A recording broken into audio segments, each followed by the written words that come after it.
Bismillahirrahmanirrahim. Assalamualaikum warahmatullahi wabarakatuh pada semua pelajar-pelajar saya. Okey, hari ini kita akan buat short revision untuk chapter 1, chapter 2 dan juga chapter 3 tak silap saya. So kita akan pergi pada introduction, pada visual communication and letter. Okey. Alright, saya akan buat briefly supaya awak semua akan pergi balik pada setiap slide yang telah diberikan. Okey, untuk awak revise and look on past year's questions. Okay, right? Okay, so kita bermula balik dengan definition, communication and business communication. So the first thing first is, bila kita berkata communication ialah definition secara umum. Okay, and bila berkata mengenai you want to explain on business communication, the keyword is the organization. Okay. And then bila kita nak discuss on effective communication, you need to understand that when we discuss about effective communication, the keyword ialah to be understood.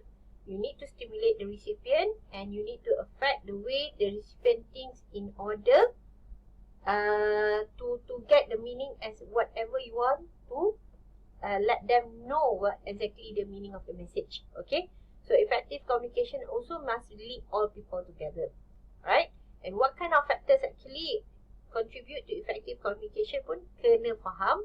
Termasuk sekali yang paling penting ialah characteristics of effective communication. First is provide practical information, giving facts and hard evidence, documentation as it is. You need to clarify and you need to use visual aids because sometimes ada orang tak suka cakap, ada orang suka cakap. Ada orang suka tulis, ada orang tak suka tulis. You need to combine all methods to make sure that people do understand your message. Alright? Okay. So next one will be to state precise responsibilities. And the last characteristic will be you need to be able to persuade others and offer recommendations during your communication. That's exactly will be ensure that your communication will be effective. Right? So moving on to benefits, saya rasa tak ada masalah dekat benefits. I think you can read on. Okay. So method of communication will be two-way, internal and external. Both actually ada oral dengan written. Bila kita nak tengok channel of communication, sebenarnya kita nak tengok sama ada dia costly ke tidak, ada influence ke tidak, time of the day ke tidak, confidentiality dia macam mana, urgency dia macam mana. However, during pandemic, all this actually dah upside down dah. People dah don't care anymore. Any medium channel yang boleh menyebabkan maklumat tu sampai, kita akan guna, termasuk dalam medium PDP kita. Okay, get it? Alright. So moving on to communication choices, either you nak use oral channels ataupun written channels, or you want to use electronic channels. Okay. And the purpose of business communication, of course, okay, establish a and goodwill, persuade, obtain, ini just list je. Ingat, bila dalam jawab soalan test ni, benda yang tulis explain, you explain. Benda yang tulis discuss, you discuss. Benda yang tulis list, you list. Okay? Look, meticulously at the questions given. This is the communication process. I think dah ada video on this. Saya tak nak elaborate more on this. So I think you faham, dah bagi slide. Make sure you do understand. Bila katakan soalan dalam online test keluar on this, kalau tak boleh tulis diagram, tolong tulis, explain kalau keluar soalan ni. Okay, right? So ini types of communication, right? And basic forms of communication, verbal, non-verbal, formal, informal, internal and external. Okay, semua ni dah ada sebab kita nak moving on dalam satu video ni to the next topic. Non-verbal communication, facial expression, your eye behavior, eye contact you, your gestures, your postures badan, your vocal characteristics, your personal appearance, your touching behavior, your use of time and space. Semua tu dalam non-verbal communication. Alright? Okay? So this is formal, informal. Saya rasa saya dah ulang banyak kali pasal on this topic, on grapevine. Okay. Madam, nanti kalau soalan keluar grapevine kena lukis ke tidak? No, you explain. Right? Okay. If you are able dalam Google Classroom tu nanti you boleh tulis tu, itu memang sempat you nak upload gambar yang you lukis tu memang hebat lah. But okay, we also will try this kind of kata to avoid. But if this question is pop up during the online assessment, please make sure that you explain. Sebab tu kena faham. Okay, right? So this is flow of communication. Ada downward, ada upward, ada horizontal dengan grapevine. Grapevine kita dah tengok tadi. Tak ada masalah pun. Okay, so ini communication barriers. Apa sahaja kita bercakap pun tak semestinya yang saya bercakap sekarang ni pun sebenarnya dah cakap sebelum ni. Tak semestinya awak faham unless you keep asking questions. But ada sebab yang menyebabkan communication tu tak tercapai. Ada perceptual, ada restrictive, ada distractions, ada deceptive. You need to understand all these four. Okay? Alright? So, how to overcome barriers pun saya dah explain dalam kata sebelum ni. Saya kata nak pergi kepada yang mana paling penting sahaja. Okay, jelas untuk introduction. Saya nak move on to the another topic which is visual communication. Supaya awak faham dalam online assessment kalau keluar soalan chapter-chapter ni, jangan terperanjat untuk keluar and draw. You must explain. Okay? You should be able to explain.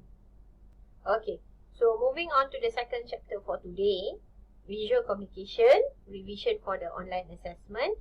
So visual communication, apa yang kita nak tengok sebenarnya ialah you faham ke tidak apa tu visual communication? Right?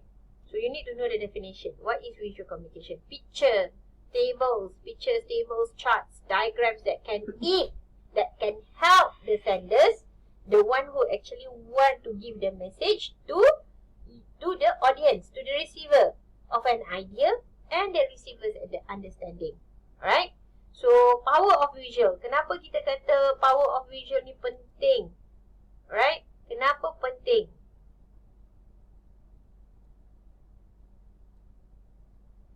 Because kita nak make sure that everyone can use the visual communication.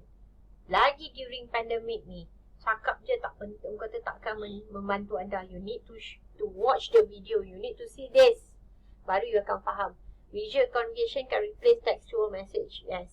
Visual elements can enhance the communication power of textual message. Instead of looking off orang kata ayat-ayat seperti ini, okay, kita nak tengok kepada gambar. Kita nak tengok table.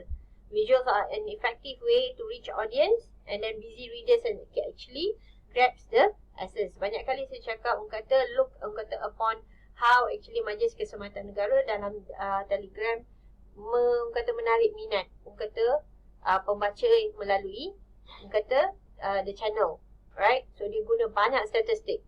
Okay, help to summarize figures or show comparisons. Yes, okay, ini yang kita nak tengok, relationships or trends, so that readers can learn at the info at a glance. Orang tak payah pergi baca ayat, orang tengok statistik dia hari ni berapa orang yang terkesan dengan pandemik COVID-19 contohnya. Okay, right? Moving on,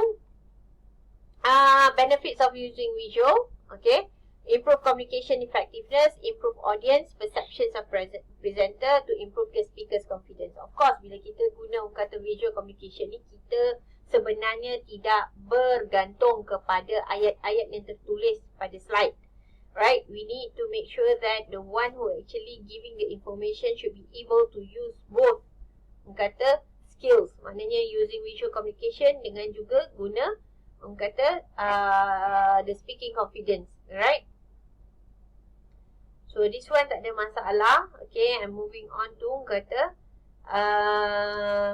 advantages of using visual. Okay, ni you kena faham. Kenapa kita nak guna visual? Again, clarify and simplify text. Kita nak illustrate relationship between the points. Okay, emphasize and summarize points, attract and build credibility. And last one will be to reinforce understanding. Okay, so ini semua awak dah ada, tak ada masalah. Okay, kita ada 3 broad categories of visual. Ingat tu, 3 categories: tables, figures, illustrations. Okay, so mana-mana yang dah buat assignment tu tengok balik. What categories are you? Actually, you choose for your report presentation or report kata documentation. Okay, so these are exactly tables yang to present kata the whole thing. Okay, tengok je saya dah tahu. Female students for both classes ada 52.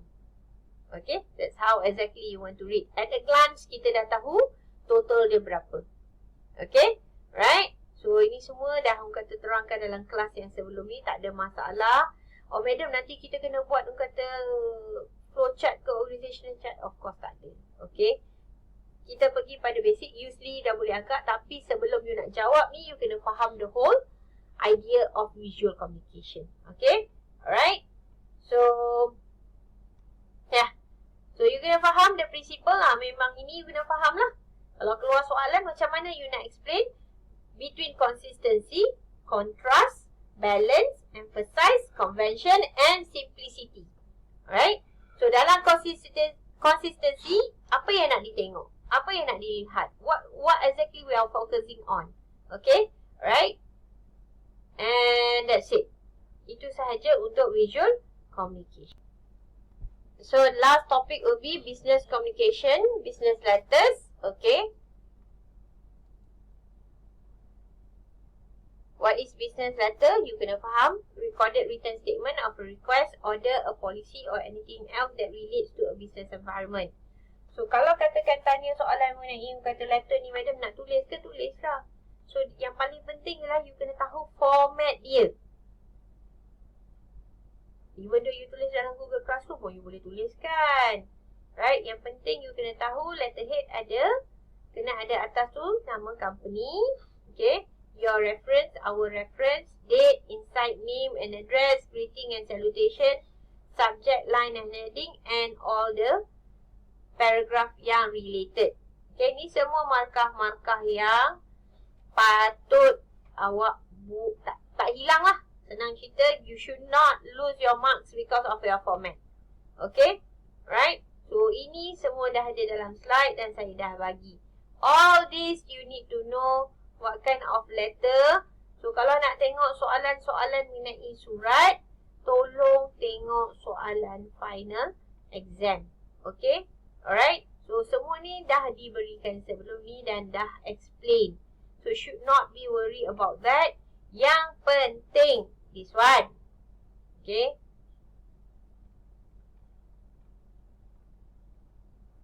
Saya pergi balik yang tadi. Yang penting, the whole format. Jangan salah format dan jangan salah isi. Baca soalan baik-baik. Okay? Right? Not to worry. InsyaAllah kalau you dah buat semua ni cantik, adalah markah. Okay? Alright? That's it for our revision class. Saya doakan semua yang terbaik. Okay? Kami semua pensyarah MGT 269 kata halalkan segala ilmu. Make sure you do all the best. Okay?